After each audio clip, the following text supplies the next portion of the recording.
पहले जो लोग रहा करते थे वे एक परिवार में रहा करते थे, यानी कि संयुक्त परिवार में रहा करते थे। वे एक जगह रहा करते थे जिसमें चाचा दादा दादी यानी कि कई पीढ़ियाँ रहा करती थी। लेकिन आज का जो दौर है वो ऐसा हो गया है कि सब लोग जो है अलग रहना पसंद करते हैं, और अलग कर भी दिया है। आजकल जो फ़ोन है इसने सबको अलग कर भी दिया है। वे परिवार में रहकर भी परिवार में रह नहीं पाते। फ़ोन जो होता है उनके हाथ में होता है, अगर उनके पास 4-5 व्यक्ति बैठे हुए भी हों उनके घर में तो वे फ़ोन में घुसे हुए रहते हैं। वे फ़ोन में ही देख रहे होते हैं, वे फ़ोन के ही पन्ने पलट रहे होते हैं।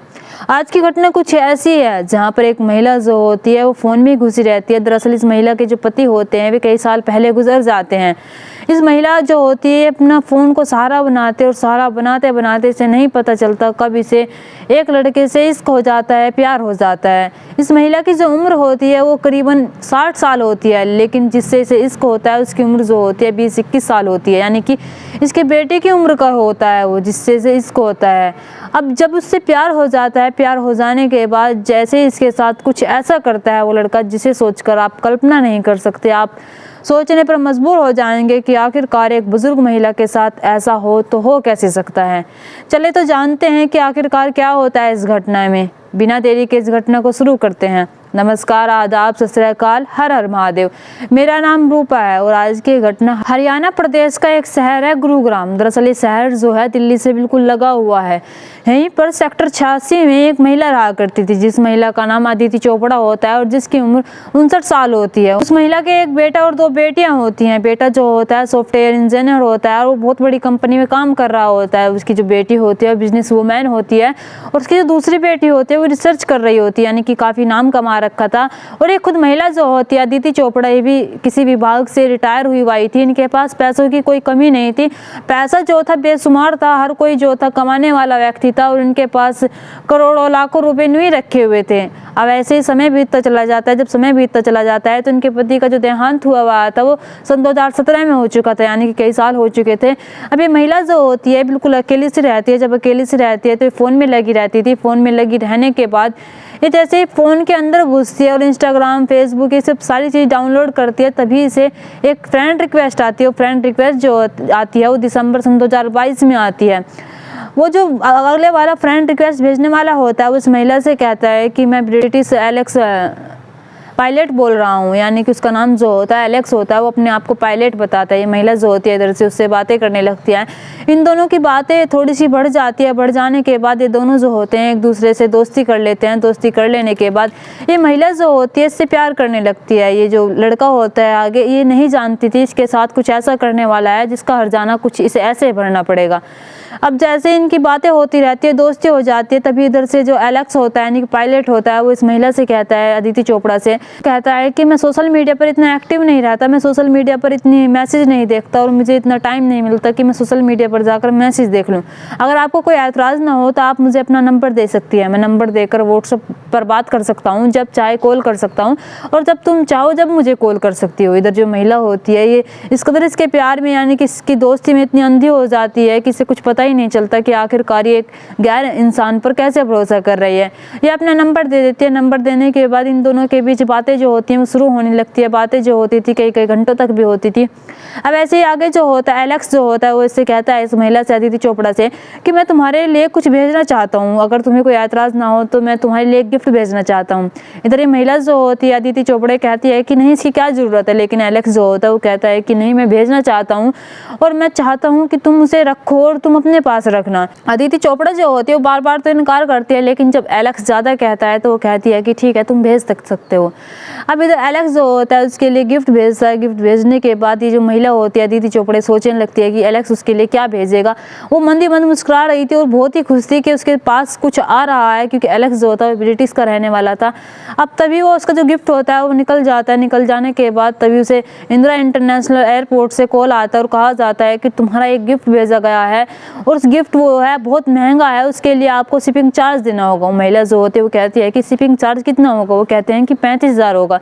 महिला जो होती है वो पहले तो शौक रह जाती है सुनकर कि 35,000 रुपये एक गिफ्ट के लिए, आखिरकार उस गिफ्ट में है तो है क्या। वो महिला जो होती है एलेक्स को कॉल करती है और कहती है कि तुमने मेरी जान में कैसे डाल दिया, ये तुमने क्या भेजा है जिसका चार्ज मुझे 35,000 रुपये देना पड़ रहा है। एलेक्स जो होता है वो कहता है कि तुम देख लेना खुद ही, अभी तुम चार्ज पे कर दो। वो चार्ज पे कर देती है। चार्ज पे कर देने के बाद उसे फिर एक कॉल आता है और कहा जाता है कि तुम्हारा जो गिफ्ट है ये बहुत ही महंगा है, उसको आपको चार्ज पे करना होगा। वो कहती है महिला कितना चार्ज पे करना होगा। वे अगले विभाग वाले अधिकारी जो होते हैं वे अपने आप को अधिकारी बताते थे और कहते थे कि हमें 1 लाख रुपए देने होंगे। वो महिला जो होती है वो फिर सोचती है कि आखिरकार उस गिफ्ट में है तो है क्या, पर वो 1 लाख रुपए पे कर देती है। जैसे वो 1 लाख रुपए पे करती है तो उधर से कहता है कि मैम आपने जो पे करे हैं वे किसी और खाते में चले गए, वो आपने हमारे खाते में किए ही नहीं है। वे फिर से उसे अकाउंट नंबर देते हैं और कहते हैं कि मैम आपको 1 लाख रुपए नहीं 95,000 रुपये करने थे। महिला जो होती है वो फिर से एलेक्स को कॉल करती है और कहती है कि इतने पैसे क्यों देने पड़ रहे हैं, आखिरकार तुमने भेजा क्या है। एलेक्स जो होता है वो कहता है कि इसमें बहुत ही बेहतरीन और बहुत ही कीमती चीज़ है, आप जब देखोगी तो देख लेना, आप देखती ही रह जाओगी। तो एलेक्स जब ये बात कहता है तो अदिति चोपड़ा जो होती है वो फिर से 95,000 रुपये दे देती है और सोचने लगती है कि चलो सही है, जब गिफ्ट के लिए इतने पैसे दिए जा रहे हैं तो गिफ्ट कितना महंगा होगा, वो ये सोचती रहती है। लेकिन जैसे वे अधिकारी होते हैं वे कहते हैं कि मैम ये गिफ्ट जो है आप तक सांस तक पहुंच जाएगा। लेकिन जैसे ही वो आगे तक जाता है, आगे तक जाने के बाद उस महिला को फिर से एक कॉल आता है। फिर से जब ये कॉल आता है तो कहा जाता है कि मैडम ये आपका जो गिफ्ट है हमें खोल कर देखना पड़ेगा। तो इधर महिला जो होती है वो कहती है कि कोई बात नहीं, आप खोल कर देख सकते हैं, मुझे इस चीज़ से कोई आपत्ति नहीं है। विभाग वाले जो होते हैं उस गिफ्ट को खोलते हैं। खोलने के बाद ये बताते हैं कि इस गिफ्ट में बहुत सारे आईफोन हैं और बहुत सारी ज्वेलरी है आर्टिफिशियल और बहुत सारी घड़ियां हैं और उसमें $80,000 हैं। ये चीज़ वो महिला को बताते हैं और वो कहते हैं अगर हम $80,000 अपने इंडिया करेंसी में कन्वर्ट करें तो शायद 64 लाख। अब ये सारी बात जब वो महिला सुनती है तो वो सोचने लगती है कि आखिरकार इतने सारे पैसे और इतनी सारी कीमती चीज़ें उसने भेजी है। ये सारी जो कीमत थी इसकी, वे जो सारे सामान थे, आईफोन थी, घड़ियाँ थी, फिर ज्वेलरी थी, उसकी जो कीमत थी वो 15 लाख रुपए थी। 15 लाख के जो गिफ्ट थे और जो $80,000 थे वे 64 लाख रुपए होते हैं इंडिया करेंसी में। अब जैसे ये सारी बातें उस महिला को पता चलती है तो उस महिला से कहा जाता है कि मैडम आपको तो इसके लिए बहुत चार्ज देना पड़ेगा। वे विभाग वाले जो होते हैं वे कहते हैं कि आपको इसके लिए बहुत सारा पैसा देना पड़ेगा, अगर आपने नहीं दिया तो वे जो मांग करते हैं आपके डॉलर में करते हैं और कहते हैं कि अगर आपने पैसे नहीं दिए तो हम ये जो गिफ्ट है आपको वापसी भेज देंगे। इधर जो महिला होती है वो खुश हो जाती है, सोचने लगती है कि इतना सारा पैसा और इतने सारे गिफ्ट और इतने सारे आईफोन मुझे मिल रहे हैं और मैं थोड़े बहुत पैसे खर्च कर भी दूंगी तो क्या चले जाएगा। अब की बात इस महिला से जो मांग की जाती है वो $5,000 की जाती है। अब वो $5,000 जो होती है वो दे देती है और सोचने लगती है कि इतनी सारी चीज़ें तो मेरे पास आ ही रही है, एलेक्स ने इतना सब कुछ भेजा है। तो एलेक्स को कॉल करती है और कहती है कि तुम्हें इतना सब कुछ क्यों भेजा है, इसकी क्या ज़रूरत थी। एलेक्स जो होता है वो कहता है कि तुम्हारे लिए कुछ भी, मैं तुम्हारे लिए कुछ भी कर सकता हूँ। और एलेक्स जो होता है वो कहता है कि मेरे लिए कुछ भी नहीं है, मेरे लिए बहुत छोटा गिफ्ट है तुम्हारे लिए। इधर महिला जो होती है वो बहुत खुश हो जाती है। अदिति चोपड़ा जो होती है वो मंदी मंद मुस्कुराती रहती है और सोचने लगती है कि कब मेरे पास वो गिफ्ट आएगा और कब मैं उसे खोल कर देखूंगी और कब मैं अपने बेटों को बताऊंगी, अपनी बेटियों को बताऊंगी। वो ये सोच रही थी मैं बताऊंगी उन्हें जब मेरे पास ये गिफ्ट आ जाएगा कि मेरा एक दोस्त है ब्रिटिश का रहने वाला, उसने मेरे पास ये सब कुछ भेजा है, लेकिन उसे नहीं पता था कि उसके साथ अब ये सब कुछ होने वाला है। अब जैसे वो गिफ्ट जो होता है उसका प्रोसेस जो होता है आगे चलने लगता है, तभी उसे अब की बार जो कॉल आता है वो कॉल जो आता है वो आता है संयुक्त राष्ट्र आतंकवाद विरोधी से आता है और कहा जाता है उस विभाग की तरफ से कि आप जो गिफ्ट आ रही है आपको पता है कि वो गिफ्ट किसने भेजा है। वे उस पर कहते हैं कि आतंकवादियों का मामला है। वे उस पर बहुत सारे चार्ज लगा देते हैं और कहते हैं कि तुम्हें बख्शा नहीं जाएगा और तुम्हारे साथ तुम्हारे सारे परिवार को जेल में डाल दिया जाएगा और तुम्हारे किसी भी घर के सदस्य को बख्शा नहीं जाएगा। ये सारी बात सुनकर महिला जो होती है वो हैरान हो जाती है, सोचने पर मजबूर हो जाती है कि आखिरकार उसके साथ ये सब कैसे हो गया। ये तो एलेक्स ने भेजा था और एलेक्स ऐसा कैसे कर सकता है। वो ये सारी बातें जब उनसे कह रही थी वो कह रही थी कि मुझे छोड़ दीजिए, मैं कुछ भी करने के लिए तैयार हूँ, प्लीज़ मेरे परिवार तक मत जाइए। और मुझे नहीं पता था कि इसमें ऐसी ऐसी चीज़ें आ रही हैं या फिर कुछ और चीज़ें आ रही हैं। अब तभी इधर से जो विभाग वाले होते हैं वे कहते हैं कि हम तुम्हें बख्श देंगे और तुम्हें सारी छूट दे देंगे, लेकिन इसके बदले आपको मोटी रकम देनी होगी। वे उधर से मोटी रकम मांगते हैं। इस महिला के अकाउंट में जो पैसे होते हैं सिर्फ 35 लाख रुपए होते हैं। जो 35 लाख रुपए होते हैं वे खर्च हो चुके थे, अब उन्हें देने के लिए उसके पास कोई पैसा भी नहीं बचा था। अब जैसे ही पैसों का दबाव बनाने लगते और कहते हैं कि हम तभी तुम्हें छोड़ेंगे जब आप हमें पैसे दोगी। तभी वो महिला जो होती है वो अपने रिश्तेदारों से उधार लेती है। रिश्तेदारों से उधार वो 24-25 लाख रुपए ले लेती है। उधार लेने के बाद वो सारे पैसे भी उन्हें दे देती है। अब इसके जो गिफ्ट का प्रोसेस होता है ये अधिकारियों तक जा रहा था। पैसे जो होते हैं उससे मांगते रहते हैं और कभी CBI वाले उससे पैसे मांगते हैं, कभी नोएडा डिपार्टमेंट का अधिकारी बनकर उससे पैसे मांगते हैं। ऐसे ही उसे 100 कॉल आते हैं। 100 कॉल आने के बाद उससे अलग अलग तरीके से पैसे ऐंठे जाते हैं और पैसे लिए जाते हैं।